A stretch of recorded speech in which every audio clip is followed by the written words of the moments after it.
We are terrible at having a setback and not dealing with it. If that's us, we wilt. Arsenal didn't wilt. Two totally different scenarios, and that has to change. Can you be a 20-goal a season Premier League player at Chelsea? With the finishing that he has, if he can just take the shots, he will be able to do it. I don't know what Arsenal side we're going to get. Was that what we saw against Spurs? Is that the new Arsenal? Or was it slightly distorted because Spurs are so bad? Yeah. The truth is probably somewhere in the middle. You need to have Reece James on that pitch in any capacity. He's so capable of going into that midfield. Arsenal prey on chaos. If you can keep Saka quiet in a game where potentially Arsenal think they're going to ride off into the sunset, all of a sudden, wow, the world's different.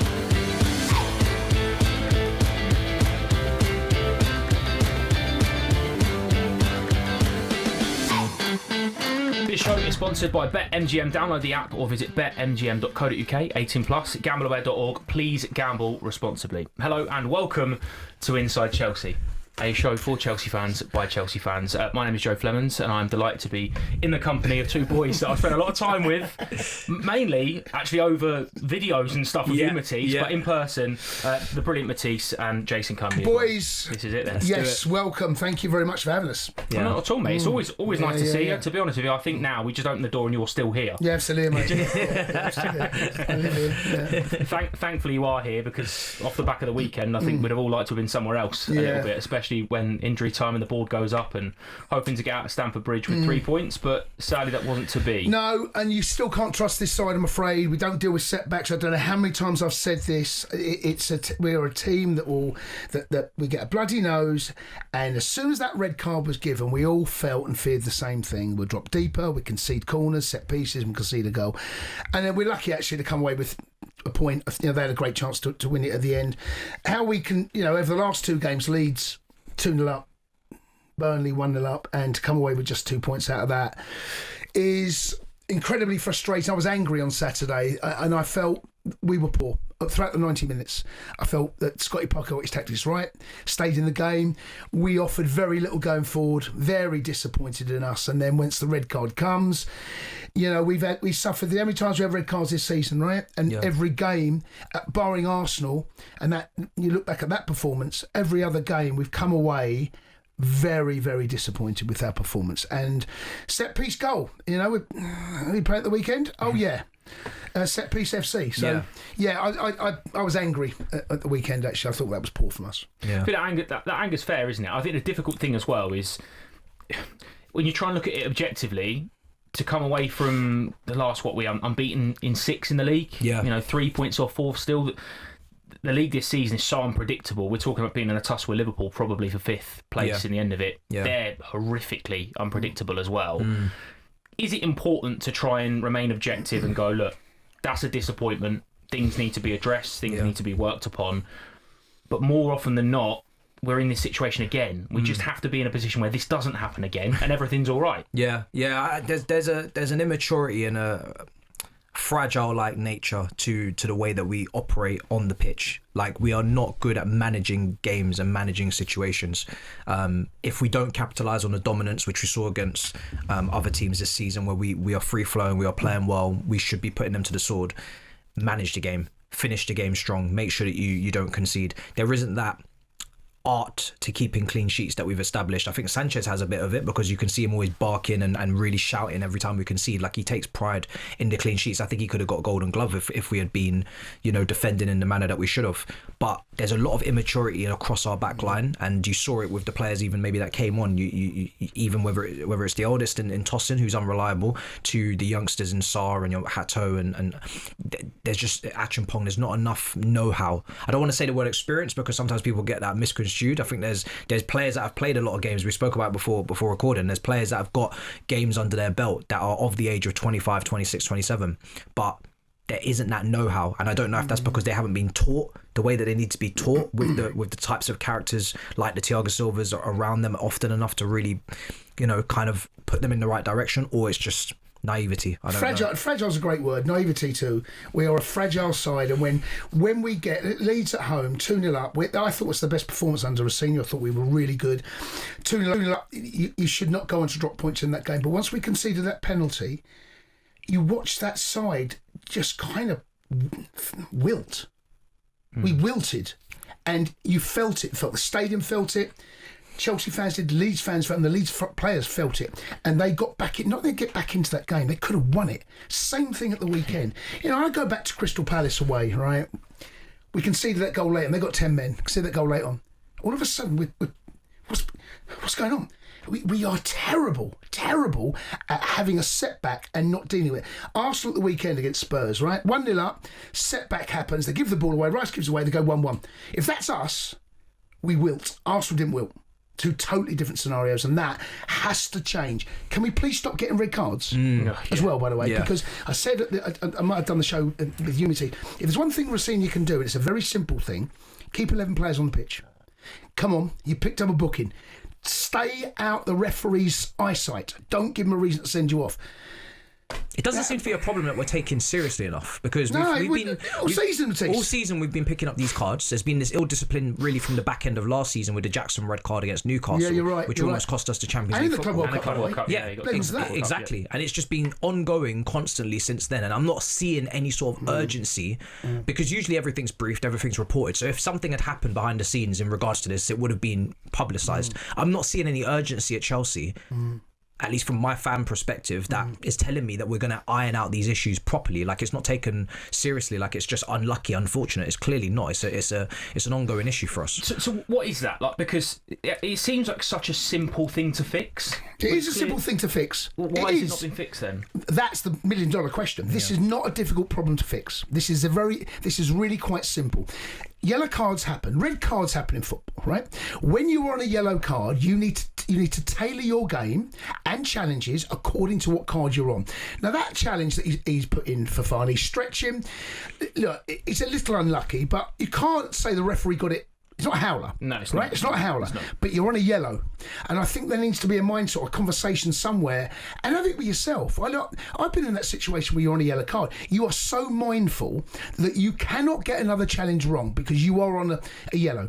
I don't know where that conversation goes on inside their head. So this is an in-game management. Our in-game management at times is terrible. And this is not just a Rossini problem. This goes back to Maresca, who, by the way, has picked up a red card. I think he's a bit unlucky, actually, on that red card, the Liverpool game. But the point still remains that there has to be some responsibility both collectively and individually, and I don't think, and it goes back to conceding set piece goals, the same rules apply. Collectively and individually, take responsibility for your own actions. That goal we conceded against Burnley, right? I watched that goal so many times. We are so rigid. We are playing a defensive. It's you've got everybody in the box, right? So we're playing zonal defensively. We're down to 10 men. They've got only one person in the 6-yard box. It's not like an Arsenal where they're putting bodies in there. No one breaks rank. This is where I'm standing. This is where I'm told I'm going to stay, and I'm going to stay here. No one's looked around and gone, there's no one here. No one here. Right? That is the danger area. No one's done that, and that's got to change. Yeah. Let me ask you then, because that's a wider point, right, that people make a sort of an assessment of modern football, is that now footballers are coached to within an inch of their life. And they're not thinking for themselves. Yeah, exactly. Right, because you're right, 15, 20 years ago, and you've got a centre-half, a big burly centre-half that goes, do you know what, I know that this is my space, but I'm going to go and win that. But I'm going to go and attack that. Why have we not got that now then? It takes someone on that pitch to say, my game is so sorted that I'm going to take care of everybody else's game, and there isn't enough or anyone on that pitch that is at that level in their career or in their game where they can therefore start looking after others. Reece James comes off the pitch before that goal's conceded. We had a couple of free headers that we conceded, like you said, Ashley Barnes as well. We got very lucky there, but we may have leaders, but they lead in their own way, which is maybe by example or just by performance, but they don't lead. I don't know, unless you're on that pitch, can you really get a good grasp of the communication? But surely someone's got to say to a Fafana or a Caicedo in these games, you're on a yellow, watch yourself. Just that little reminder in case they've forgotten before they go and start doing what they're doing. Or they also take their own responsibility as well. But I think it is 11 players almost having to take responsibility for them or expected to take responsibility for themselves, and that's not happening. So there needs to be a wider leadership on the pitch where someone is calling the shots, and I don't see who's doing that. On the other end of it, probably shouldn't be in a position that in the 92nd minute Burnley have got a hope of getting back into the game. We need to be in a position where we're taking games away from teams. And the one goal should be enough to win you a game. The problem we had, we didn't create a great deal. I don't remember Dubravka doing too much, actually.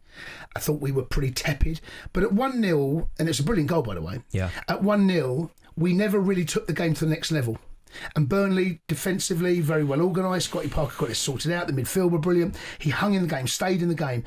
And once you get to a certain stage of the game, if you can't win it, don't lose it. Or you don't. If we're going to go and get the 3 points, don't concede a set piece goal. And you felt the goal was coming. That was the problem. Yeah. Once we went down to 10 men, it felt, once the goal went in, you went... Inevitable. Yeah, of course it did. Yeah. Of course that's what's going to happen. That's got to change, you know? And the mindset for the manager and the opposition will go, we're still in this game. Yeah, I mean, again, we've all been inside Stamford Bridge when things like this happen, right? We've been in plenty of games where teams come and sit deep, and it's difficult for us to work it out and difficult for us to find a way to take the game away from Burnley. We saw it in the Champions League as Paphos, a fortnight before that or something like that. There are plenty of examples of this. Are those the kind of moments where we need to be having Cole Palmer back to his very best? Because the hat-trick against Wolves is starting to get there. We've had to be very cautious and patient to try and get him back to full fitness, because we all know when you come back off a serious injury, and he was out for a long time, remember, and even that he had a couple of reoccurrences and little knocks here and there. He is our superstar. We have to be patient, but I suppose when you've got Cole Palmer playing as Cole Palmer can, a game like that looks very different. Yeah, he could have scored a couple of goals in that game. He had a couple of opportunities, a 1v1 as well. All of his shots were pretty much straight at the goalkeeper. And the problem that Chelsea have right now is they're not clinical. So if you're not clinical and you're not good at box defending your box with a certain level of pride, a certain level of due diligence is being done on set pieces, long throws, wide free kicks, crosses.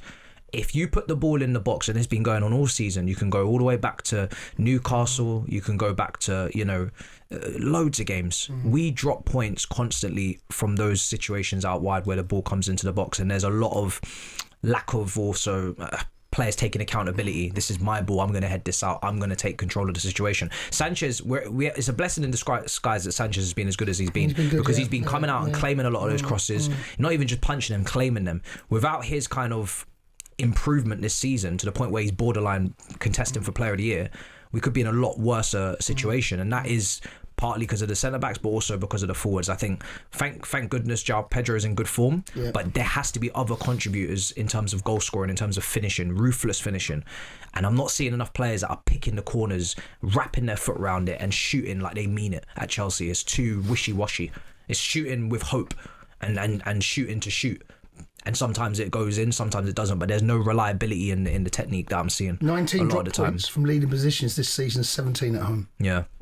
I think that the record, isn't it? Is it Southampton are 21 at home? That's the record in the Premier League. We're well on course to break that. That's a relegated side. But that's You think that even you get half of those points. You say half of those points, 17 points. We've not beaten a promoted team at home this season. If we'd beaten all the promoted teams at home, really, when you dress it up like that, actually, we probably should be out the top 6, shouldn't we? When you think about those stats, stats are insane. 19 points across all games. Yeah, but 17 at home. Yeah, our home, we're 8th in the league at home, second away. The away form is really keeping us up there. Let's talk about someone that we hope has a good away day on Sunday in João Pedro, because he's been brilliant since the season. He has, and with Cole Palmer's drop off in form and injury and trying to get back there, João Pedro has stepped up, and you need someone that can. And the performance he put in against Arsenal in the Carabao Cup second leg at their place, I wasn't convinced he was capable of that kind of centre forward hold up play, link up play. He was a real. He done it in a very difficult job, because he's got up against the 2 best centre-halves in the country, partnership anyway, Saliba and Gabriel. I thought he was outstanding. But he needs to keep doing that now. Now he become reliable. Ball goes in, it sticks. Yeah. But he can also, as we saw against Napoli, he can come to feet, where the goal was scored with his left foot. He can also go in behind. And that he needs Cole Palmer, who actually had both of those assists. So the pair of them, somehow we've got to try and get those two to link up more. Yeah. And Arsenal give us more space than Burnley. Burnley gave us nothing. Yeah. Couldn't get the ball to Palmer's feet. right? And we couldn't find a way into Palmer's feet. But of course, Arsenal, they'll have the lion's share of possession, I'm guessing. Well, even that though, right? Because João Pedro's got that, like you said, that beautiful versatility. When he was at Brighton, he played at a 10 quite a lot, because then Danny Welbeck plays a 9 as he kind of links up with him. Yeah. We've seen that with Liam Delap as well at times this season, but Chelsea are at their best when João Pedro and Cole Palmer are linking up. Right? Absolutely. We saw that begin to flourish in the Club World Cup. We've not had an opportunity to see that properly yet. Yeah. But he's got 11 Premier League goals for Chelsea. He's best in the competition ever.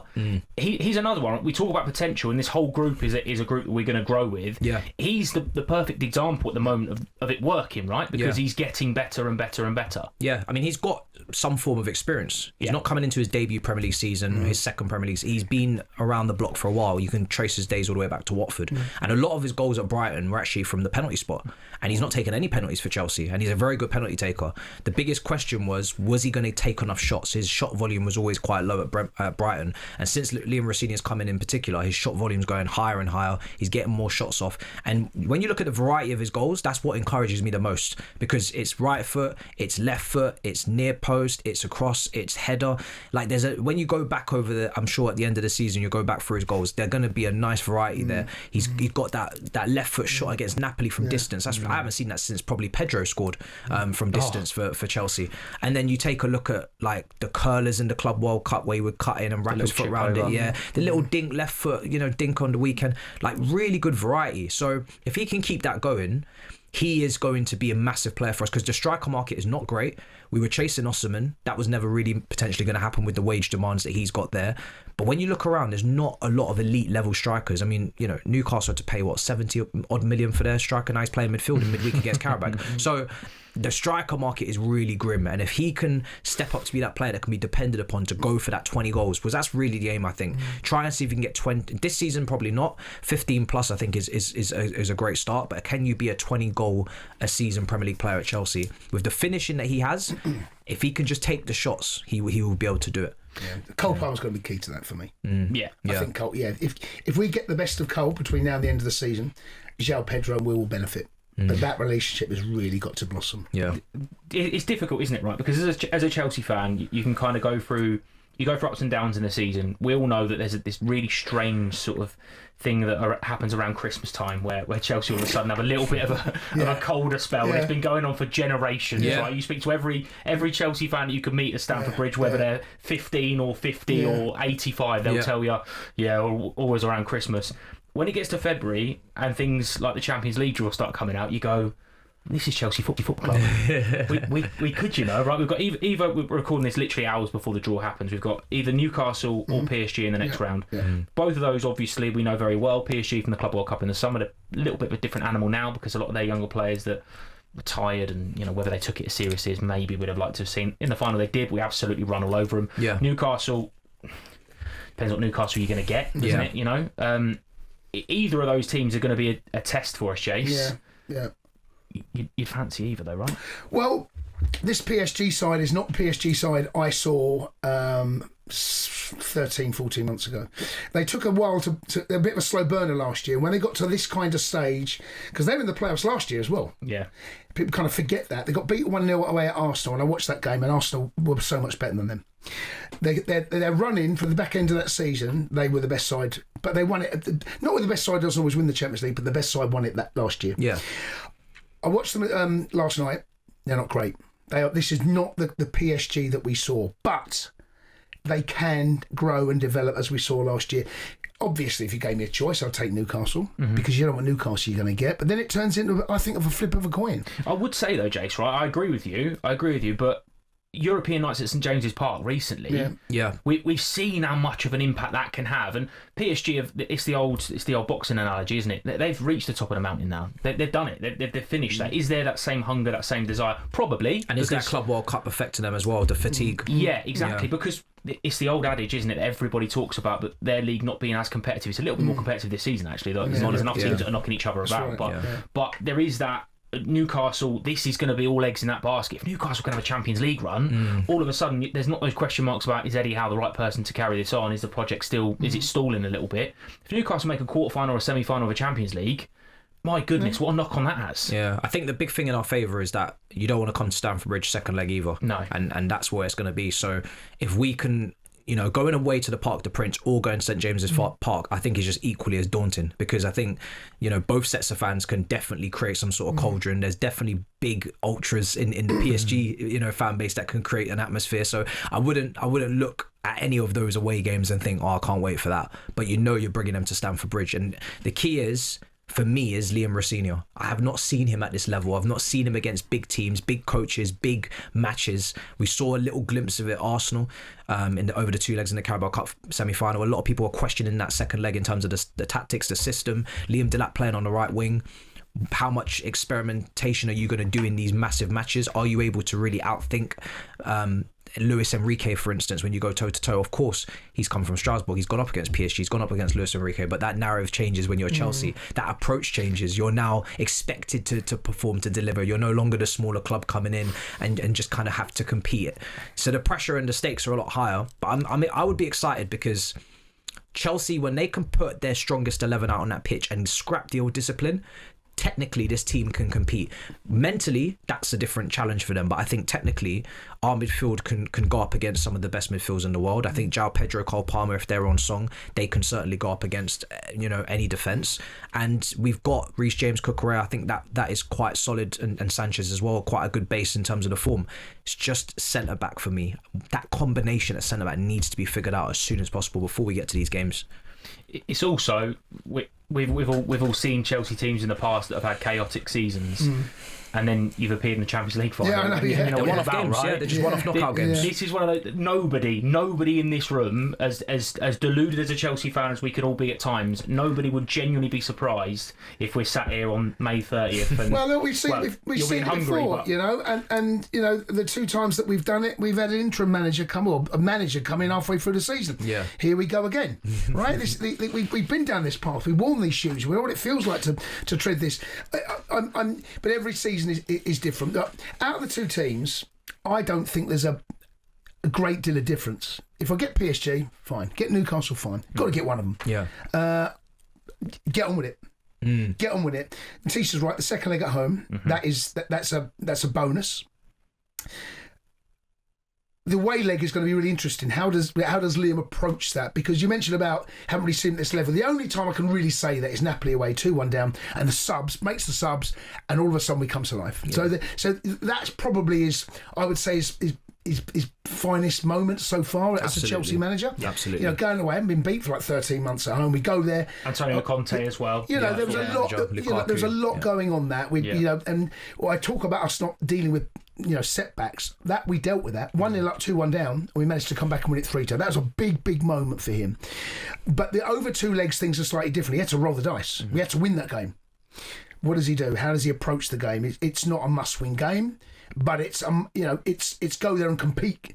Yep. How does he set up? We've not seen that in Rossini yet over 2 legs. Have we learnt as well from the Carabao Cup game, the only 2-legged thing that we've seen him be a part of? Probably left ourselves a little bit too much legwork to do from the first leg. Yeah. Because that game plan was almost perfect for 85 minutes at the Emirates, but we knew we needed a goal. So then when the game opens up, then they come onto it. We'll come onto Arsenal properly in a minute. But is there a little bit of learning on the job there as well? Going, if it's a 2-legger, maybe obviously it's an away leg, not a home leg, the first one. But let's make sure that we can do what we tried to do in the second leg away from home. We do that in the first leg, and we can flip reverse. Yeah. I think with Champions League, you do have to ride your luck a little bit, a lot of the time. It's a knockout competition. It could be the sway of any moment, red cards, refereeing decision. Yeah. But when I look at our best campaigns, I know what my centre-backs are going to do. And I think for a manager, it's very difficult when you've got centre-backs where you don't know what they're going to do from one game to the next. You don't know whether they're going to be sturdy, be solid, be disciplined, whether they're going to make an individual error. I remember our game at the Allianz Arena early in the season. You're going up against Bayern Munich and you're just making individual errors. And it's Harry Kane of all people. It's Michael Elise. You can't make those types of mistakes at the top level. And I don't think we've got elite world-class centre-backs, and you don't even have one to guide the other. You've got 2 B-side and sometimes a C-side centre-back playing alongside each other, and that's where I ask about the communication, the leadership, the know-how, the experience. You look at our Champions League win under Tuchel and even under Di Matteo, we had experienced veteran spine players that could guide the manager if need be through those times as well. So the players are got to guide the manager as much as the manager's got to guide the players, because the manager's not an Ancelotti with a bunch of Champions League medals around his neck. He's also experiencing it and learning for the first time. And who's going to guide? Who's going to take charge? That's the question. You definitely wouldn't rule it out happening though, would you? And my favourite thing about all of this would be the fact that if we did win the Champions League, whatever Arsenal do this year, it wouldn't be a match on it, and it would be superb. Let's get on to that, right? Because it is a big game of the weekend. We know what they're going to do. We know what they're about. We had a decent showing against them in the Carabao Cup. How much do we learn from that? What's going to be different? What can we expect? Well, the scenario's so different, isn't it? You know, I think we need to draw on what actually happened at Stamford Bridge in the league game, if I'm honest. We went down to 10 men. I thought we were the better side. I thought we were a bit unlucky not to go and win the game. That substitution, the red card, we somehow be a team that we seem to perform better against the best teams, and that's not always the case. But this season, it does feel that when we have come up against opposition that are above us, we've actually competed. Yeah. I expect to go there and compete. Do I expect to go there and win? No, I genuinely don't. I think there's something about Arsenal that I look back on when mid 2000s when we were going through the gears, when we used to do to Arsenal what they're doing to us. There was a resilience about us. There was a bloody mindset about how we went into those games. Every game we're going to go and win, and we're going to find a way. And we got different ways to go and win. And I just feel that we are not quite ready as a squad to go to the Emirates and come away with something. I hope I'm wrong, but I don't feel it. I don't. You know, things can change. Matisse made the point about their refereeing decision, a red card or an injury. Things can change. Who knows? But I'll take a point now, right? Yeah. Right. Okay. There you go. Yeah. My two biggest concerns. One, the set pieces issue. Right? It's where Arsenal have made their bread and butter this season. They're fantastic at it. They're unapologetic about being fantastic at it, and that is a bit of a fragility, like you pointed out earlier on, that we seem to have. Right, the statistics will back that up. The second thing that concerns me is the ill discipline, because we all saw Gabriel fall over with a gust of wind at the weekend, right? Yeah. Those sort of decisions that go against you when you're on a booking, when you're totting these things up, and you've got a bit of a reputation, which we seem to be developing, which is Chelsea players that are on a booking, that doesn't really make too much of a difference. We know they're still treading that tightrope. That concerns me, because Arsenal at the moment seem like they are the absolute masters of the dark arts. Oh, the Housery. They're Housery FC. They are nailing it. But I want to be more like that. I want my Chelsea to be more like that. It's not a criticism of Arsenal, it's an observation. And I want to see my team do more of that. Yeah. I want to make it absolutely right. It is a criticism of them, right? If they want to be this perfect purity football inside that they lead us to believe, right? You've got to develop that. Gabriel, who's giving it the 3 points in his pocket every couple of weeks. Yeah. You can't have that when you're falling over and you're 6'4" and you want to bully and bustle, and then Harry Maguire's manhandling you at the Emirates a few weeks ago. You've got to have it both ways, right? If you want to be a champion, you've got to lead by example and be that champion side. This is where they have to step up, right? Because the pressure is on Arsenal to do something. The wobble's on them. There is a massively different perspective from a Chelsea fan going into it. It's true. How many times have we ever said 2 or 3 days before playing Arsenal, I'll take a point? Right? The thing is, I'll take the point, because I don't think we can win, but I'm not happy with the point. And I think it's important to distinguish between the two, because this season you will be. I wouldn't be, because I think the way we've dropped points, the way I see the Premier League now is you could drop points to anyone. You could drop points to anyone. We saw Wolves take points off Arsenal. We saw Leeds and Burnley take points off us. There's no game that's a given. And if we're going to get Champions League football, we're going to have to get results that we're not expected to get. The difficulty on paper with the fixtures that we've got remaining, we have to play every single quote unquote Big Six team, whether they be home, away. We've got Man United, Man City, Liverpool, Tottenham all still to come. You say Tottenham? Yeah. Big Six. Sorry. Oh, sorry. I was going to say Big Six, not top six. Not top six. Revenue and Beyonce and whatnot puts them in there. You know what I mean? What a stadium, though, right? Yeah. What a stadium. Villa Park. We got after this. Everton. We've got tough games. We're going to need to win games that we didn't think we'd win, or we would have took a point in prior to dropping points against the teams that we shouldn't have. So for me, there's definitely more pressure on them, but I think there's a bit of pressure within our group. Surely there needs to be some sort of statement against this Arsenal team at some point. You can't keep losing against this Arsenal team year in, year out. It's borderline embarrassing. It's becoming a Tottenham Arsenal relationship that they have with them. That's what we can't have. We've not beaten them since 2019.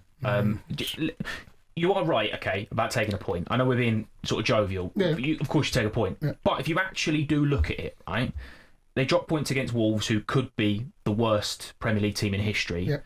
The team that everyone's getting very excited about beating last week could also go down and are terrible at home. Terrible at home. And we are now going there and we're still looking at the same fear, because I don't have that same fear. Well, it's difficult, actually. It's difficult because you're right, Spurs are in a relegation scrap, right? And I watched them against Wolves. There was a very different approach. They were happy to win 2-1 and they were going down, time wasting. Trossard went down with concussions. Don't know how he played the weekend, by the way. You got Declan Rice taking 30, 40 seconds to go and take a corner. You know, they're slowing the game down, which is all of that housery, and it didn't work out for them. Arsenal, when they went to Spurs, was different. There was a ruthlessness. There was an energy about, let's get the next goal. Let's get the next goal. I can't quite tell you, over the 3 games, Brentford away, Wolves away, Spurs away, in those games, right? I can't quite tell you what Arsenal are. Because there's signs of fragility, but there's also signs they put Arsenal, a Spurs side, a bad Spurs side, to the sword. That could have been 5 or 6, comfortably. I don't know, Jay. I don't know what Arsenal side we're going to get. Was that what we saw against Spurs? Is that the new Arsenal coming in towards the head of steam, going to win Spurs? Is it head of steam, or was it slightly distorted because Spurs are so bad? Yeah. The truth is probably somewhere in the middle. Yeah. I think you're probably right. There's this allure, isn't there? There's this aura about Man City that we all know that are going to be in the rear view, and they're going to keep piling the pressure on. This is where Arsenal are really going to have to stand up to that. From a Chelsea perspective, it's obviously a big test for Liam Rosenior. Yeah. Something that I think we're all hoping to see is as many minutes as possible. Ideally, the full 90 for Reece James. That's going to be a big thing, right? Because we are getting towards the business end of the season where we can't risk players to an extent. Reece, more than anybody else at Chelsea Football Club, is someone that we need to look after, because when he's playing well, I think he's probably the most complete footballer in Europe. He could do everything. You could play him in any position. He'd be unbelievable. But we can't go back to what Reece was 2.5 years ago, where we burn him out and he has 6 weeks off. We burn him out again, he has another injury. It's not fair on him. No. But how important is he as a leader, like we've already said, that void, to play Sunday? Massive. I mean, when you've already got a makeshift backline, Fofana suspended, who I think should be our best centre-back of those available when Cole was injured as well, and Cucurella is injured, so you're guaranteed to see Hato, who's 19, I think, up against Saka, or you're going to see Gusto out of position on his wrong side. You need to have Reece James on that pitch in any capacity. He's so capable of going into that midfield if that was what the system allowed, and making it a 4 and outnumbering in there with Santos and Caicedo and Enzo. He's so capable of slotting into a back 3 if we want to build up that way, defending 1v1 in the channel, putting a cross in for an assist for João Pedro, taking a free kick. There's so much variety and to his game. He's every single facet of his game is going to be needed at some point. And when you take all of those factors that he brings to the table away, you haven't lost one player, you've lost about 3. You've lost an attacking player, a defender, and a leader. You've lost 3, and we can't replace that with anyone that we have in the squad. So he's huge. I remember when he came in at Liverpool, and at home to Liverpool, he went into centre back because we had a couple of players getting a knock. You never know. We may need him to go into centre back in a 4 and play as a centre back in a 2, and I trust him to do it. I trust him to go in there if it got to that time where Gyökeres was getting really physical and he's coming off the form after, tearing Dragusin a new one against Tottenham, and he's coming into his stride and that physical battle is taking place. I could trust Reece James to go in there and physically deal with Gyökeres. So there's so many different things that we may need. Do we think we see a world in which it could be Gusto at right back, Reece James, Chalobah and Hato? Is there a world in which that and then you obviously you have Moises with Santos and maybe. I mean, I'd be surprised just because I've not seen him do it.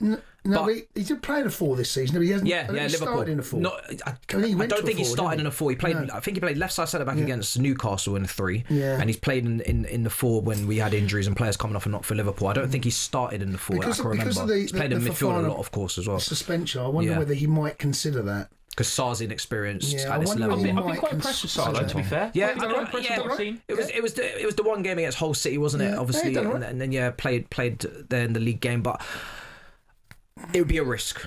You don't really know what you're going to get from him at the stakes being this high against a team of that caliber. If he was to make a mistake, it wouldn't massively shock me. It's difficult, isn't it? Because you do go into it. Reece James brings a lot to the party beyond what he can bring as a player as well. Right, that leadership quality is important. There is also an element. It's massively hypocritical of me because I've been, banging the drum saying we need to be more disciplined. Yeah. There is maybe an element that we could lean into that because they are so emotional at home. Mikel Arteta heads and kicks every ball and plays as. I mean, his boots are on the touchline more than Bukayo Saka's are some games. Like, he's so volatile on the touchline. He gives them everything. Like we've already mentioned, Gabriel's the same. Declan Rice can be it as well. He can be vocal, and they are absolutely on the limit. Arsenal are. We maybe need to be at that limit as well. The volatility might help us if it's a basketball game. It probably entertains. I would love to encourage more. us to be this way, but I just can't trust us to manage get that. We have to draw lines and gauge where the mark is between being aggressive and being. You're absolutely right. That's what I'm after. I want aggression, but controlled aggression. There's always a balance, depending, with the ball, without the ball, defensively, how do you set up? And getting the balance is always the hardest thing. That's what the manager's job is: get the balance right as an attacking force, defensively making it stable, secure, but also at the same time have a threat. And Arsenal away in the Carabao Cup, we never had a threat first half, but that was design. That was designed that we saw. Rosenior gave us the game that he wanted us to see, and he would have come at half time. He'd perfectly happy with that. I thought he could have made changes earlier, as I've said, but getting a balance right, it's hard against Arsenal because they will see more of the ball. And they're so good defensively. Although they've not kept a clean sheet for a while. Yeah, been conceding goals. By the way, didn't they break that 15-goal record in October? No, not quite. They're not as. I would say this year they've not quite been as defensively astute and as solid as they have been. I think in the first half of the season. And when chances come, we talk about ruthlessness, right? We might only get 2 chances. We might get 1. Big ones. Yeah. Got to take them. Just finally on that, because Liam Rosenior mentioned he mentioned the assignment, didn't he? A player missed their assignment in the post match. A lot of people picked up on it. I think he's getting a very unfair rap from external sources that want to pick apart every little word because he says things differently. Again, it's the same as every other manager says, but it's a different word that he's used for it. Yeah. But when that happens, Jace, because he's laying down a gauntlet a little bit, isn't he, to say, look, we know what we're doing here, we know where the problem is, we've isolated it, we can affect it. When you're coming up against Arsenal the week after, is there a little bit of additional pressure, or is that a good pressure to the team to say, look, I know you're better than that, we're not going to have that happen again, we've addressed it, we move on? Well, I mean, probably a little bit of both. Do your job. As I said, collectively, individually, take some responsibility. So I don't think that we're very good at that. We know what Arsenal are going to do. What was interesting, actually, is we saw Maresca do it, and also we saw Liam do it, is clear the box. And he left 3 up. I expect him to do the same. I'll be disappointed if he doesn't, because Arsenal prey on chaos. They prey on bodies in the box, and they're very good at it. And as a defensive side, the chaos doesn't help you. Because the ball can bounce, he can drop, he can come off a shoulder, come off an arm, go in it, and then he can go in the back of it. I expect him to leave 3 up top. Yeah. And we've seen, actually, it's very, very well worked. What they've got to do, they should leave 4 back. They sometimes leave only 3. Yeah. And I feel that we can really capitalise on that. So I expect that to let Sanchez see the ball. He's doing. Let him see the ball. Because when you've got bodies around, he can't come and claim it. No, he can't. He's been very good at that this season, as you mentioned it earlier. He's been very good at coming and getting it and making sure that he takes out what he needs to with it. Yeah, and it only takes one set piece like that, defended well, and Sanchez has been really quick on trying to roll the ball out quickly. Yes. And then we've got a 3v3 if they want to leave only 3 at the back, or even if it's 3v4. Yeah. That makes our counter-attack stronger. Because there is a link that can be formed with João Pedro, whoever the other 2 attackers are. He can actually link up with them and actually retain a bit of possession, or go for the jugular and try and get a goal. And it only takes getting that one corner right for the whole Arsenal team to start resetting in their mind how they go about doing the corners for the rest of the game. Yeah. And because not enough teams have actually come up with creative ideas like that to stop them, it's just momentum. You let them take the first one how they want to take it. It causes the same chaos that we've discussed. They come close to scoring. More panic sets in. Then it's just the next one. Every time that ball goes out, panic starts in your defence, and anticipation and excitement starts in their attack, and it's just an ongoing snowball effect. So we've got to stop that from that we expect him to leave three. He has to. Yeah. He has to. We've been calling it for it all season. We're not strong enough aerially to deal with them any other way. Where's the key battle then? Because Arsenal got so many players this season that are having, an excellent season. Where's the one area, if you can isolate one, that you go, if we win that battle, we're in a good start? Well, Saka on that side with Hato, if we expect him to play, I think, or Gusto might be out there. That battle, I think Saka will fancy his chances against either of those. If it was Cucurella, as we saw already, I think it's a very different proposition. If I was Arteta, that would be going, get the ball to Saka, get the ball to Saka, get the ball to Saka. Keep that mantra going. That's why I expect Pedro Neto to play on that side. His role is crucial. Double up on him. And I watched what they did at the weekend, Spurs, and actually it worked for a little bit. Jed Spence was there, they played a 3, and Van der Ven was coming out, and they were really aggressive with closing down. And then all of a sudden one of them switch off for the goal. One of them switch off. One of them. Saka goes in there. Who was it that come across? Was it Basuma? I think it might have been Saka. Saka comes across, Saka right? Got twisted up. But that one little bit of space, just one area that Jed Spence gets called out. I don't know why Van der Ven's gone in there, to be honest with you. His job is to come back out and stop that. Yeah. But that area there, so if we can stop, and they've got other ways of beating you, of course they do, but if you ask me one key battle, that to me is the one. Win that, and you quieten them a great deal.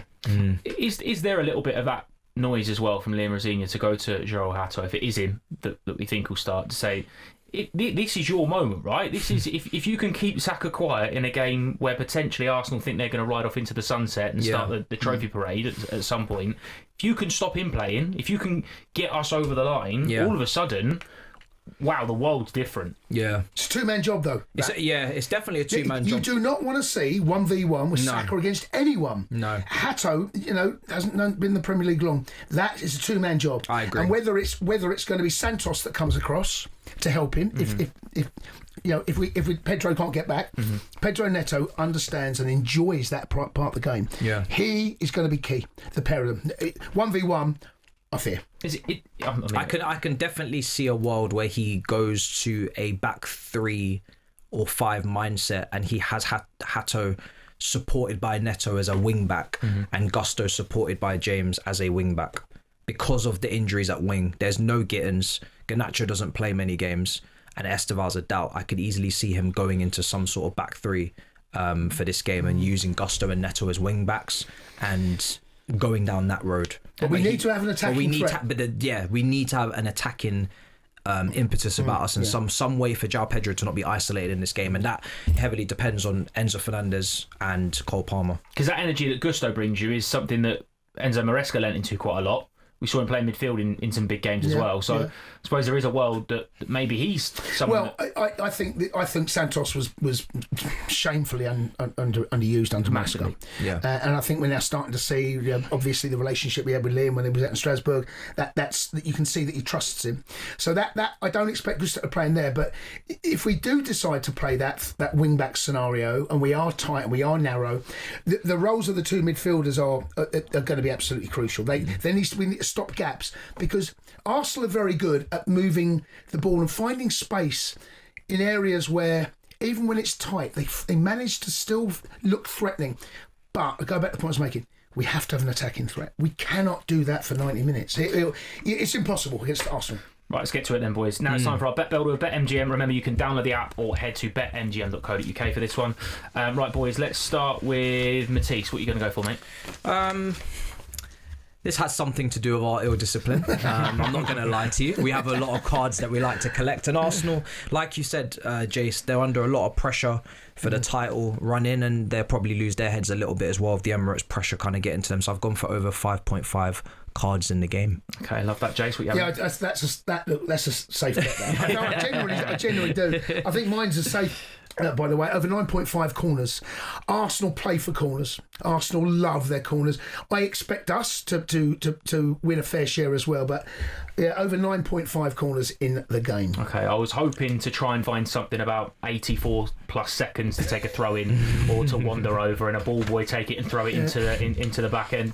But no, I've got 2.5 goals, over 2.5 goals, because I do think for Chelsea to win this game, it needs to be a bit of a basketball game. I think we saw Liam Rosenior's sort of game plan intelligence going into the second leg, and it's to keep it really quiet and tight. I think that will work to an extent, but I do think Arsenal are going to be so much more front-footed than they were in that game because they have to win the game. And when it does open up a little bit, we've already mentioned that, you know, Pedro Neto on the counter, João Pedro, the form he's in. I think it favours us a little bit. I think we'll concede because they're good going forward, but I think they are a lot shakier than they'll have you believe defensively. So I've gone over 2.5 goals. So our 3 are over 2.5 goals, over 9.5 corners, over 5.5 cards. Yeah, that seems fairly safe so far, Matisse. Yeah, it does. It does feel like that. So we're winning 2-1. Is that what you're saying? That's what we need. That's what we need. Any win, I don't care if it's, you know, I don't care if we have to beg, borrow, steal. I'll take it. Any win at the Emirates now. It wasn't that long ago. Man United went there and won. Yeah. Right? But their mindset was very different. You know, he had a full strength team to pick from pretty much. We're not in that category. We're never not in there. But it'd be interesting again, yeah? Does he go, right, let's have a go. Yeah. Let's have a go at this team, because the way you beat Arsenal actually is probably to go toe to toe with them. You know, show them you've got a little bit about you. I think there's an element as well. If we are all sitting here going, we'll take a point. If you go there and show your hand and have a go and come away and you've got beat, I think everyone goes fair enough. It depends how you do it. Fine. Depends how you do it. If you go there, sit really deep and try and frustrate and you get beat 2-0. You get picked off. Very little sympathy. There's ways of doing it, isn't it? Yeah. Boys, brilliant as always. Thank you, chaps. Pleasure. Up the Chelsea. Come on, let's go there and get something, eh? It's a massive. We need to. Right, okay, fine. That is all we've got time for today on Inside Chelsea. Thank you very much for your company, boys. Brilliant as always. This show is sponsored by BetMGM. Don't forget to download the app or visit betmgm.co.uk. 18 plus. Gambleaware.org. Please gamble responsibly. Up the Chelsea. Come on.